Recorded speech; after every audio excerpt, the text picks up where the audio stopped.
for you to be, a good leader, you have to understand that if you look at a pyramid, right, or a triangle, the guy who's at the top sees ultimately everything that's at the bottom, right? However, you need to have a perspective of being at the bottom and looking up to understand, what's required, right? So, for you to be, a good leader, you need to have a good attitude. So you need to have the patience and the attitude to be able to, put in time at the bottom.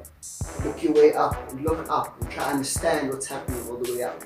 You need to put in extra time to understand the bigger picture, because you find that you in one square, right, or one end of the triangle, there's another end that you're not there. However, you need to find a way to familiarize yourself with what happens there.